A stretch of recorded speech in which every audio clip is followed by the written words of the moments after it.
NU itu kan sudah tahu selalu pakai wasilah.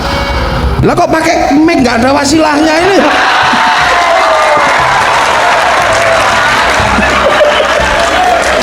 Malam hari ini wong NU itu selalu pakai wasilah, ada penghubungnya. Lah kok nganggo mic Wahabi? Iya ya gini nih, ini NU itu begini nih, alim tapi ya sarungnya ya begini, pecinya ya hitam-hitam gitu, surbannya ya kadang ada gambarnya calon presiden. Jadi makanya NU ini susah dipahami. Dari dulu sampai hari ini orang memahami NU itu susah. Karena apa? NU ini punya tanggung jawab berhadapan langsung dengan orang yang belajar Islam dari generasi yang sangat jauh dengan Rasulullah. Itu tanggung jawab NU. Kenapa? Karena NU itu Nahdlatul Ulama. Nah, ulama itu siapa? Pewaris para nabi. Loh, ini ndak NU ya ndak ada.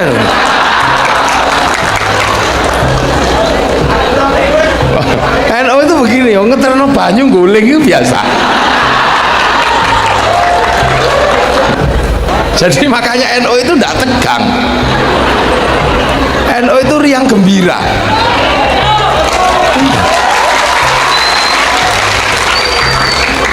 Kenapa ya? Ya NU itu ya riang gembira. Ini Banser ini kalau boleh ketawa kok ini.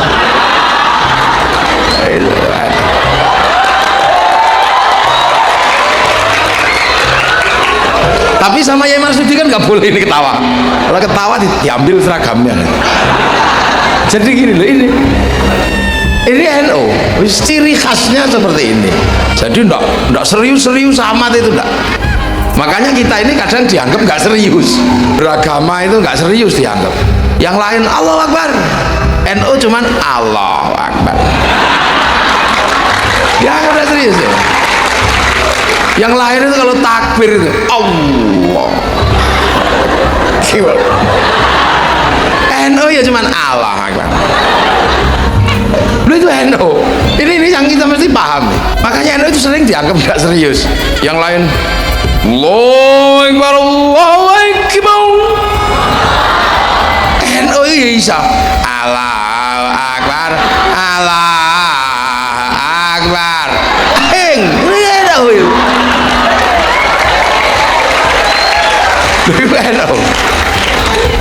Ini ora ono. Lah itu. Makanya orang kalau lihat NU itu enggak detail tenan, mesti pangling lihat NU itu. Iki Islam asli apa ora gitu. Kalau lihat yang lain itu dengan mudah, oh ini soleh. Ini pasti orang baik ini dalam beragama karena jubahnya bagus, batu ireng. Orang sakit, oh bagus, cingkrang. Kiai itu ora ono sing ora serius blas. Ada kutut. Nah ini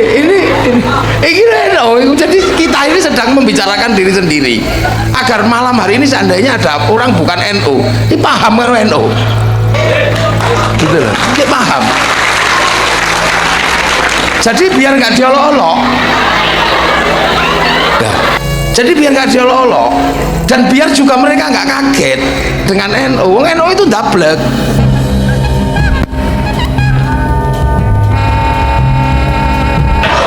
Oh ya NU.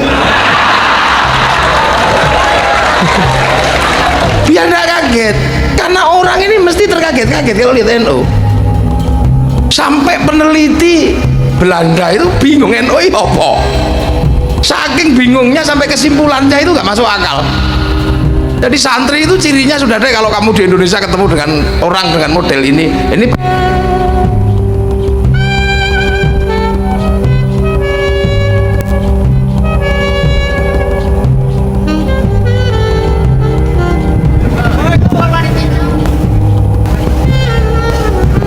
ya inilah NU itu kan sudah tahu selalu pakai wasilah. Lah kok pakai mic nggak ada wasilahnya ini?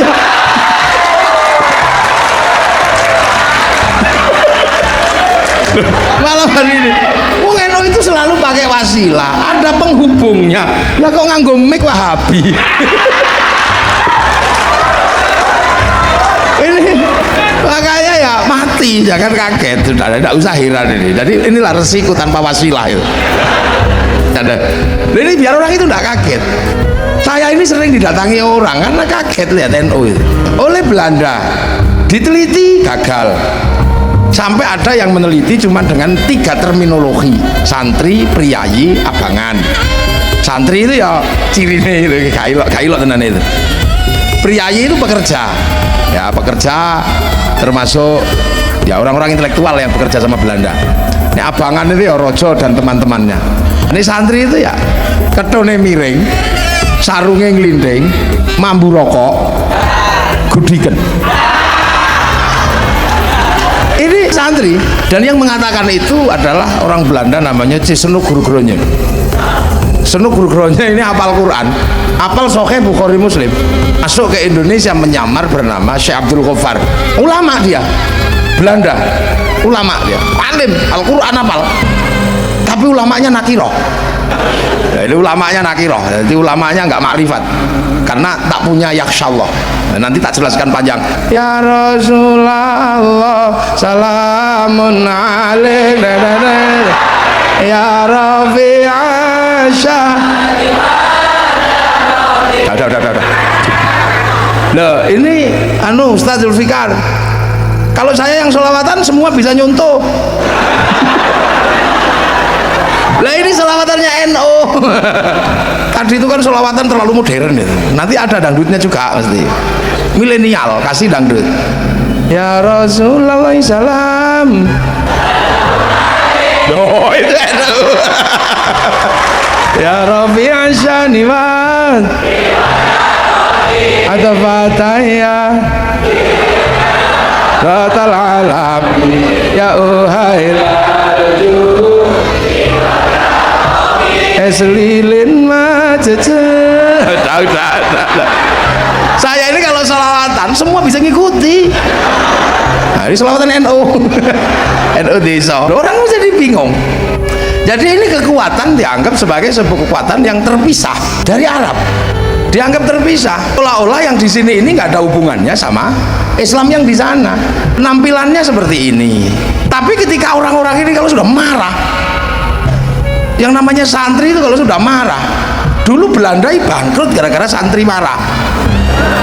Iya namanya Pangeran Dipo, santri marah bangkrut. Zaman segitu 2 juta gulden habis, 200.000 tentara terbaik Belanda mati di sini. Akhirnya ya sudah deh, kayaknya semua pengen baik. Akhirnya sudah jangan perang lagi sama santri, mati kita katanya. Disekolahkan aja santri itu, sekolahkan. Maka ada yang namanya Van de Venter, anggota Volksblad Belanda, mengusulkan agar orang Indonesia ini disekolahkan. Lahirlah namanya politik etis karena disetujui Ratu Wilhelmina. Nah, yang lain mau sekolah, kok kayaknya asik sekolah di Belanda. Santri nggak mau. Apa ini sekolah di Belanda? Rusak kita nanti, udah nggak usah sekolah sana. Kita sekolah model yang ada aja. Karena kalau mengikuti Belanda nanti kita jadi kayak Belanda. Man tasyabbaha biqaumin fahuwa minhum. Siapa yang menyerupai Belanda sama dengan Belanda. Dan perlawanannya basic, perlawanan kebudayaan. Belanda pakai jas, santri pakai baju. Belanda pakai celana, kita pakai sarung. Belanda pakai sepatu, kita pakai sendal. Nah, santrinya akhirnya Belandanya pusing, akhirnya ikut. Santri akhirnya pakai baju biasa, pakai surjan. Pengikut Belanda pakai belangkon. Santrinya pusing akhirnya. Loh kok mirip kayak kita juga. Akhirnya Belandanya pakai sarung, akhirnya kok mirip juga. Akhirnya sendalnya ganti, kita pakai sendal kayu. Belanda ikut pakai sendal kayu. Akhirnya santrinya udah deh pakai sendal kayu, tapi pentolnya satu aja gitu. Nah itu maka ada santri bahagia. Akhirnya ini disekolahkan nggak mau, bikin sekolahan sendiri. Sama Belanda akhirnya dikejar-kejar kemana-mana. Nah santri lari ke kampung, salah satunya sampai Citangkolo ini. Santri ke kampung-kampung akhirnya, maka karena perlawanannya kebudayaan dengan Belanda. Maka jangan salahkan kalau sekarang kekuatan santri ada di desa, dan kita nggak perlu malu menjadi santri yang kekuatannya ada di desa, karena ini adalah resiko mempertahankan akidah Ahlussunnah wal Jamaah dengan tidak ikut Belanda. Jadi bangga saya jadi santri di kampung-kampung. Setelah itu Belanda lihat, wah ini lumayan lah bangsa ini, santri ini udah hilang katanya. Itu dipikir hilang, Belanda suka-suka aja masuk lagi. Nah begitu Belanda masuk lagi, ternyata santri ini nggak mati. Santri tetap melakukan perlawanan. Dengan cara apa? Dengan sesuatu yang nggak masuk akal.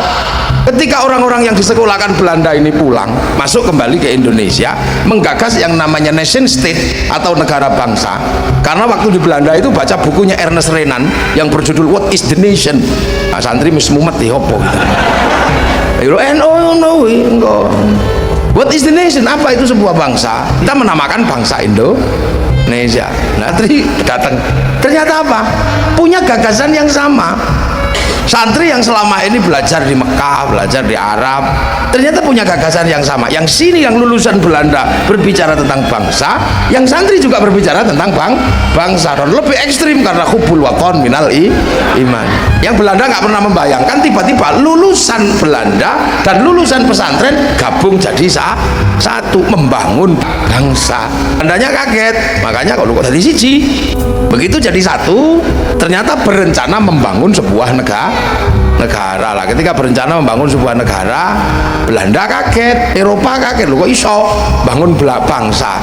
Trennya berbeda. Di Arab trennya adalah satu bangsa pecah menjadi puluhan negara, yang di Eropa pecah puluhan negara. Loh kok yang di sini malah berbeda-beda bangsa, trennya akan bersatu dalam satu negara. Ini aneh ini. Pakai Pancasila. Loh kok iso terima ke Pancasila?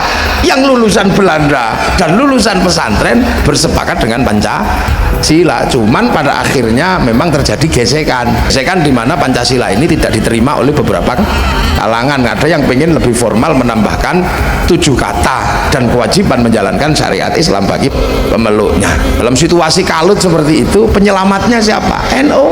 Karena Bung Karno menyatakan, saya nggak bisa lagi memikir Pancasila kalau ditolak oleh kaum muslimin. Mumpung ada kiai yang pinter, datang aja deh ke Kiai Hasyim. Maka Kiai Wahid datang ke Tebuireng mempertanyakan apakah Pancasila ini sudah betul secara syar'i. Akhirnya Kiai Hasyim, ya karena ini keputusan penting, nah aku tak istikharah. Istikharahnya apa? Puasa 3 hari, mengatamkan Fatihah, sekali Fatihah iyyaka na'budu wa iyyaka nasta'in diulang 350 ribu kali. Terus malamnya istikharah 2 rakaat, rakaat pertama surat At-Taubah 41 kali, rakaat kedua surat Kahfi 41 kali. Loh, makanya sampai nggak usah ragu dengan NU. Lah Kiai Hasyim kenapa jadi rujukan ulama? Karena Kiai Hasyim pulang dari Mekah itu hafal Kutubus Sittah. Buktinya apa? Mendapatkan gelar Hadratus Syekh. Hadratus Syekh itu mensyaratkan hafal Kutubus Sittah, Sahih Bukhari, Muslim, Sunan Abu Dawud, Nasa'i, Tirmidzi, Ibnu Majah. Jadi sampai nggak usah ragu dengan NU, apalagi kalau yang nyerang pakai hadis satu. Kullu bid'atin dhalalah wa kullu dhalalatin finnar. Apa aja persoalan hadisnya itu? Persis kayak kunci Inggris. Buka apa aja. Orang kaget. Ini sama Belanda ekstrimnya begitu. Ketika berbicara bangsa, toleransinya luar biasa. Ya saya apa lo NU ini, mana orang nggak ngerti. Hanya semenjak itu NU sudah tidak pernah lagi mempersoalkan Pancasila, karena keputusan Mbah Hasyim itu pasti keputusan yang disandarkan kepada istikharah, dan istikharah itu pasti urusannya dengan Allah. Udah rampung. Nah, orang pada kaget lagi. Nah, situasi genting, tiba-tiba negara ini dalam situasi genting, NU keluar dengan resolusi jihad. Tuh, ya apa? Wis hilang tak kira wis mati kok metu meneh. Keluar lagi dengan sebuah seruan perang dengan sekutu. Wah, akhirnya sekutunya mati sekalinya pasukan Burka kalah itu yang di Surabaya itu. Nah, terus berjalan. Oh ini tiba-tiba pemilu pemenang ketiga. Wah, ini wong ngopo tuh kurang tentek iki jadi. Nah, tiba-tiba orang yang anti sikapnya Kiai Hasyim dengan Piagam Jakarta tetap ngotot, akhirnya mereka bikin perlawanan kepada negara, berontak sana berontak sini atas nama Islam. Dalam situasi itu NU menjadi sangat berat. Kenapa? NU sedang berbicara tentang bangsa. Kenapa? Karena urusan agamanya NU sudah selesai, di pesantrennya masing-masing masih ngaji tetap sudah selesai. Pancasila sudah final, dan Pancasila dirongrong atas nama agama. Bangsa dalam keadaan terancam. NU ngambil sikap, Bung Karno ngambil sikap. Nah disitulah kemudian yang ngomong bangsa waktu itu salah satunya adalah PKI ngomong bangsa, Bung Karno ngomong bangsa. Lah NU ngomong bangsa, lah sama-sama ngomong bangsa, ya akhirnya mungkin kalau sekarang NU itu dibully habis karena berkawan dengan PKI dalam Nasakom. Ya berkawan, kenapa? Karena PKI juga ngomong bangsa. Lah urusan agama sudah beres.